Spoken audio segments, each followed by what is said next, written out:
6. Discipline. Discipline guides a child the way a rudder steers a boat and keeps it on course. The word discipline can mean to guide or to teach.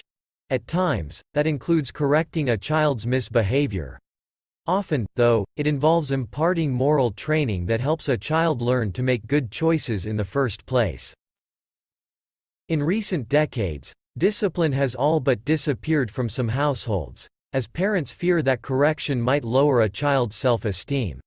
However, wise parents set reasonable rules and train their children to abide by them. Connect with me via WhatsApp, +234 703 247 4726, to get more interesting videos. Children need boundaries to help them grow into well-rounded adults. Without discipline, children are like a rudderless ship, which will eventually go off course or even capsize. What you can do: be consistent. If your child does not adhere to your rules, enforce consequences. On the other hand, readily commend your child when he or she complies. I frequently commend my children for their being obedient in a world where obedience is so rare. Commendation makes it easier for them to accept correction when it is needed. Be not deceived. God is not mocked. For whatsoever a man soweth, that shall he also reap. Galatians chapter 6 verse 7. Be reasonable. Balance the child's age and competence level with the weight of the infraction.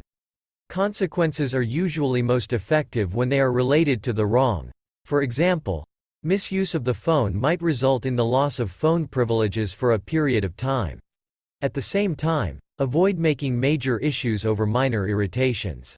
I try to determine if my child has been deliberately disobedient or if he just made an error in judgment. There is a difference between a serious trait that needs to be weeded out and a mistake that just needs to be pointed out. Do not be provoking your children, so that they do not become discouraged. Fathers, provoke not your children to anger, lest they be discouraged. Colossians chapter 3 verse 21. Be loving. Discipline is much easier for children to accept and apply when they know that a parent's primary motive is love. When our son made mistakes, we reassured him that we were proud of all the good decisions he had made in the past. We explained that the mistake wouldn't define him as long as he made the needed correction and that we were there to help him do that. Love is patient and kind.